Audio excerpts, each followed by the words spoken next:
अभिवादन करून आज शिवसेनेचे पक्षप्रमुख उद्धवजी ठाकरे आपल्या कुडाळ नगरीमध्ये या ठिकाणी येणार आहेत. खरं तर उद्धवजींचा दौरा आज काही तासापूर्वी सुरू झाला, परंतु दौऱ्यानंतर मात्र शिवसेनेचं भगवमय वातावरण या संपूर्ण जिल्ह्यात या ठिकाणी उमटत आहे. खरं तर या मतदारसंघातील आमदार म्हणून सातत्याने आपल्या संपर्कात राहून आपल्याशी एकनिष्ठ राहून या मतदारांशी एकनिष्ठ राहून प्रामाणिकपणे काम करण्याचा प्रयत्न उद्धवजींच्या नेतृत्वाखाली आम्ही करत आहोत. खरं तर उद्धव साहेबांची लढाई ही आता शिवसेनेची किंवा उद्धव साहेबांची राहिली नाही आहे, तर ही आता जनतेची लढाई झाली आहे. आणि म्हणूनच शिवसेनेची दिशा निखितोरली, शिवसेनेचा पक्ष चोरला, शिवसेनेचे आमदार पळवले, तरी मुंबईपासून 500 किलोमीटर असलेल्या कुडाळमध्ये हजारोच्या संख्येने शिवसैनिक उद्धवजींच्या सहभागात आहे. आज खरं तर शिवसेनेची ताकद आहे. खरं तर आमची दिशाणी चोराल, आमचा पक्ष चोराल, परंतु आमची चोराल या ठिकाणी उद्धवजींचा आगमन या ठिकाणी होत आहे. त्यांचं या ठिकाणी सहज स्वागत आपल्या सर्वांच्या वतीने या ठिकाणी होत आहे.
महिला हॉस्पिटल दिलं आणि प्रत्येकाची काळजी या ठिकाणी घेतली. म्हणूनच तुम्ही आमच्या जनतेला कुटुंब प्रमुख वाटता. निश्चितपणे उद्धवजींच्या माध्यमातून येणाऱ्या काळामध्ये काळ आपलाच असेल. खरं तर साहेब आज काही लोक तुम्ही याच्यानंतर या ठिकाणी पिकनिक सुरू झाली, पण त्यांना एवढंच सांगतो की उद्धवजी तुमच्या आशीर्वादाने त्यांनी बापाला त्या ठिकाणी पराभूत केलं, त्यांना या ठिकाणी नेताभूत केल्याशिवाय राहणार नाही एवढं आशीर्वाद. खरं तर ज्याने तुमच्याशी गद्दारी केली त्याची गद्दारीची जागा दाखवण्याची गरज या शिवसैनिकांमध्ये आहे, या शिवसैनिकांमध्ये ताकद आहे. एवढंच तुम्हाला या निमित्ताने सांगतो. खरं तर उद्धवजींनी मागे सांगितलं हा दौरा आपला जनसंवाद आहे, तर हा कुटुंब संवाद दौरा आहे. आणि या दौऱ्याला तुमच्याशी संवाद साधण्यासाठी खरं तर धावती भेट देण्यासाठी आपल्याला आले आहेत. आपल्या सर्वांचं मनपूर्वक या ठिकाणी स्वागत करतो आणि ताकदीने सांगतो उद्धवजी आमच्यावर किती चौकशी लावा, आमच्या या ठिकाणी किती आमच्यावर तक्रार दाखल करा, किती गोळीबार करा, पण आम्ही सर्वजण एकनिष्ठपणे उद्धव ठाकरे यांच्याबरोबर आहोत, आजही आहोत आणि उद्याही राहणार. एवढं या निमित्ताने सांगतो. जय हिंद, जय महाराष्ट्र. माननीय उद्धव साहेबांचं जल्लोषात स्वागत झालेलं आहे, त्यामुळे त्यांचं स्वागत करणं हे क्रमप्राप्त आहेच कोकणवासियांचं. त्या कोकण आणि शिवसेना, कोकण आणि मातोश्री यांच्यामध्ये जर कोण दुही मागवण्याचा प्रयत्न करत असेल तर त्या गद्दारांना यापूर्वी सुद्धा या कुडाळमध्ये गाडलेलं आहे आणि पुन्हा एकदा गाडण्यासाठी उद्धव साहेबांच्या आशीर्वादाने मी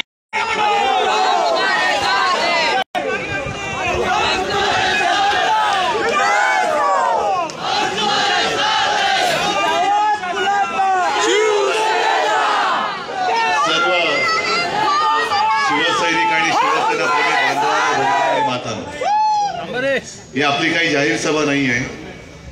एक माझ्या मनामध्ये असं आलं की बरेच दिवस जरा महाराष्ट्रामध्ये मध्ये मी फिरत होतोच, पण आता सलग फिरतोय. सुरुवात मी कल्याण मतदारसंघापासून केली. निमित्त मी ठेवलं होतं शाखा भेटी, पण ज्या ज्या शाखांमध्ये गेलो तिथे भेटी बाजूला राहिल्या, सभाच झाल्या माझ्या. त्याच्यानंतर मग 2 दिवसापूर्वी रायगडचा दौरा केला. आज तुमच्या भेटीला आलेलो आहे. सभेसाठी मी परत येणारच आहे. फक्त आज मी बघतोय सगळेजण जागे आहात ना? जाग्यात म्हटल्यानंतर विरोधकांना झोपवलं ते झोपवणार ना? कारण तुमच्या सगळ्यांच्या आशीर्वादाने, वैभवने इथली गुंडागर्दी करणारी घराणेशाही ही गाडून टाकलेली आहे. आणि तुमच्या लक्षात आता आलं असेल की सुरुवात तुम्ही केली. नाहीतर आज जे 2 दिवसापूर्वी कल्याणमध्ये घडलं, सरकारमध्ये आता गँगवॉर सुरू झालेलं आहे. मिंदे गँग, भाजप गँग. असं कधी झालं नव्हतं की सरकारमध्ये सामील असलेल्या 2 पक्षातल्या आमदारांमध्ये गोळीबार झालेला आहे. तर तुम्ही विचार करा. आणि मी तुमच्या सर्वांच्या साक्षीने पंतप्रधानांना पण सांगतोय की तुम्ही जे बाजार गुडघे तुमच्या पक्षात घेतले सत्तेच्या हव्यासा पायी, हे तुमचं हिंदुत्व आहे का? आणि भारतीय जनता पक्षाचे सुद्धा इकडे काही लोक असतील, राहत असतील, या माध्यमातून बघत असतील, त्यांना मी सांगतोय की तुमचे पंतप्रधान आहेत, पाव उपमुख्यमंत्री तुमचा आहे, गृहमंत्री तुमचा आहे, तरी देखील तुमच्या आमदारावरती स्वतःच्या रक्षणासाठी असं त्यांचं स्टेटमेंट आहे, गोळीबार करावा लागतोय पोलीस स्टेशनमध्ये. म्हणजे गणपत गायकवाड त्यांचा तो व्हिडिओ बाहेर आलाय गोळीबार करतानाचा, त्यांनी स्वतःच ते मान्य केलेलं आहे. त्यांना शिक्षा होईल, त्यांचं काय असेल ते बघतील. ही अर्धी बाजू झाली. पण गोळीबार का करावा लागला त्याच्यासाठी ते जे काही बोलले त्याचा विचार पंतप्रधान आणि इथले जर काही त्यांच्यामध्ये काही निर्णय घेण्याची ताकद ठेवली असेल, अधिकार ठेवले असतील, तर देवेंद्र फडणवीस घेणार आहेत का? सरकार तुमचं आहे म्हणताय, मग तुमच्या आमदाराला पोलीस स्टेशनमध्ये गोळीबार करण्याची वेळ का आली? आणि तिथल्या पोलिसांना सुद्धा मी विचारतोय की त्या गणपत गायकवाडनी जे स्टेटमेंट केले की पोलीस स्टेशनच्या आवारात त्यांच्या मुलाला धक्काबुक्की झाली आणि मुलावरती हल्ला झाला म्हणून, बाप म्हणून त्यांनी गोळीबार केलेला आहे. मग ही जर का वेळ सत्ताधारी पक्षाच्या, भारतीय जनता पक्षाच्या, जगातल्या सगळ्यात मोठ्या पक्षाच्या आमदारावरती आली असेल, तर यांच्या हातामध्ये सत्ता ठेवली तर सामान्य जनतेचे काय हाल होतील? काय हाल होतील? त्यावेळेचे जे काही दिवस होते, अगदी मला आठवत आहे वैभव, तू आव्हान तुला दिलं तर तू एकटा गेला होतास माझ्यासारखा. तुझ्या बाजूला काय पोलीस नव्हते, ईडी, इन्कम टॅक्स, सीबीआय वालेच होते. एकटा गेला होता, त्याच्यावरती हल्ला झाला होता. आपल्या एका आणखीन शिवसैनिकावरती हल्ला झाला होता, त्याला गोव्याच्या रुपेश, त्याला गोव्याच्या हॉस्पिटलमध्ये होता. मी दुसऱ्या दिवशी ताबडतोब वैभवला भेटायला आलो होतो, तुरुंगामध्ये होता तो. मग ही तुम्ही दाखवलेली जी काही जिद्द, मर्दुमकी, आणि तुम्हीच करू शकता, सर्वसामान्य माणूस हे करू शकतो, हे सिंधुदुर्गाने दाखवलेले. एक तर इथे सुद्धा तुम्ही वैभवला निवडून दिलेत, लोकसभेमध्ये सुद्धा, म्हणजे या गद्दार गुंड घराणेशाहीचा सुपडा साफ तुम्ही करून टाकलेला आहात. जर सर्वसामान्य माणूस एकवटला तर काय करू शकतो चमत्कार, हे तुम्ही दाखवून दिलेलं आहे. म्हणून मी मगाच्या सभेत बोललो की मी बांदा ते चांदा असा प्रवेश करतोय. बांद्यातनं हा एक संदेश घेऊन मी पुढे महाराष्ट्रामध्ये जातोय की बघा माझ्या या लोकांनी, कोकणातल्या लोकांनी करून दाखवलेलं आहे. हुकुमशाही गाडून दाखवली, गुंडशाही गाडून दाखवली. आणि बाकी जे काही विषय आहेत ते मी निवडणुकीच्या वेळेला तर येणारच आहे, निवडणुकीच्या प्रचाराला पण येणार आणि विजयाच्या सभेला पण येणार.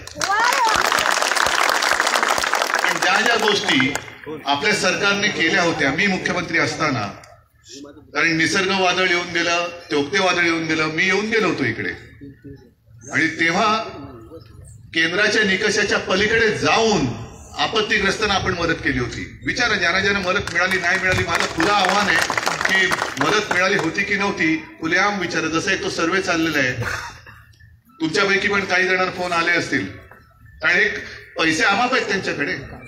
भारतीय जनता पक्षाकडे म्हणजे सगळ्यात जास्त निवडणूक रोखे 6 का 8 हजार कोटी हे एकट्या भारतीय जनता पक्षाकडे. बाकीच्यांना पैसे दिले तर याद राखा तुमची सगळ्या भानगडी काढू अशा उद्योगपतींना धमक्या दिल्या जात आहेत आणि त्यांच्याकडनं खंडणे वसूल केले जात आहेत. मग एवढा पैसा मिळाल्यानंतर यांच्याकडे कार्यकर्ते कोणीच नाही. आज तरी माझी भर उन्हातली एक भेट आहे. या भेटीमध्ये कोणालाही खुर्च्या नाहीत तरी लोक उभे आहेत. तुमच्याकडे खुर्च्या ठेवून पंचताराकीत भोजन ठेवून कोणी येत नाही. भाषणाला लोक ते उभे राहिले की लोक भुसू भुसू भुसू भुसू निघून जातात. त्यांना त्यांची भाषण सुरू झाली की त्यांच्या म्हणजे खोके तर आठवतातच. पण आज रविवार आहे, कोंबडी वड्याचा वार आहे. त्या भाषणापेक्षा घरातला कोंबडी वडा चांगला म्हणून लोक निघून जातात. तर अशी माझ्याकडे भाडोत्री माणसं नाही. ही माझ्याकडे निष्ठावंत माणसांची फौज आहे. मी ही लढाई लढतोय. ही लढाई लढायची ना. आणि लढाई उद्धव ठाकरेची नाहीये. ही लढाई शिवसेनेची पण नाहीये. ही लढाई तुमची आहे, आपल्या देशाची आहे. ही महाराष्ट्राची लढाई आहे, देशाची लढाई आहे. आणि परत एकदा तुम्हाला सांगतो, तुमच्याबरोबर भारतीय जनता पक्ष आणि संघाचे जे कार्यकर्ते आहेत, कारण संघांच्या कार्यकर्त्यांबद्दल सुद्धा मला आदर आहे. त्यांनी वर्षानुवर्ष पिढ्यानपिढ्या कुटुंबाकडे दुर्लक्ष करून यांच्या पालख्या वाहिल्या. आता यांची जी वृत्ती आहे की वापरा फेका, वापरा आणि फेका, वापरून घ्या आणि फेकून द्या. हे उद्या जसं त्यांनी शिवराज सिंग चौहानला फेकलं, वसुंधरा राजेंना फेकलं, तिकडे रमण सिंगला फेकलं, इकडे देवेंद्रला फेकलं, फेकूनच देत आहे. तर ही हुकुमशाही आहे. या हुकुमशाहीसाठी तुम्ही एवढी सगळी तुमची कुटुंब बाजूला ठेवून मरमर मेला तर हेच तुम्हाला अपेक्षित होतं का? आणि आज जे समोर दिसतंय ती हुकुमशाही दिसते. म्हणून मला तुमच्यासह त्या सगळ्या संघ परिवाराला आणि भाजपाच्या परिवाराला पण एक मी सांगतोय की तुम्ही विचार करा की तुमच्या पुढच्या पिढ्या तुम्ही हुकुमशाहीच्या हातात देणार आहात का? त्यांना काय करायचं ते करतील, तुम्ही काय करणार आहात? आम्ही आहोत तुमच्या बरोबर. देणार की नाही देणार? नाही ना. मग हा जो मी तुम्हाला म्हटलं तसं एक संदेश घेऊन मी राज्यभर फिरतोय की माझ्या कोकणाने करून दाखवलेलं आहे. करून दाखवू शकतो. कोणी किती गुंड असला, कोणी किती हुकुमशाह असला, सगळ्या जमिनी बळकावण्याचा प्रयत्न केला तरी त्याच जमिनीत गाडण्याची हिंमत माझ्या कोकणाने दाखवलेली आहे. तशी माझ्या महाराष्ट्राने दाखवली. हा एक संदेश घेऊन मी महाराष्ट्रात फिरणार आहे. तुम्ही सगळेजण भर उन्हाचे सुद्धा आलात, थांबलात. प्रेम असंच असू द्या. तुमचं प्रेम हीच माझी ताकद, हीच माझी शक्ती. आणि त्या शक्तीच्या जोरावरती हुकुमशाही गाडल्याशिवाय मी राहणार नाही. एवढंच एक वचन देतो. जय हिंद, जय महाराष्ट्र.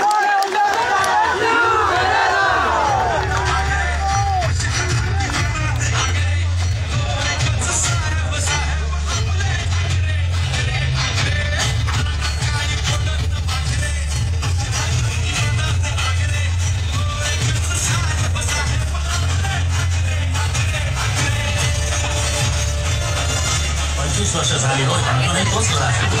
80% मराठीच मुलांना नोकऱ्या मिळाल्या पाहिजे. या महाराष्ट्रात मराठी माणसाचं स्वप्न आहे.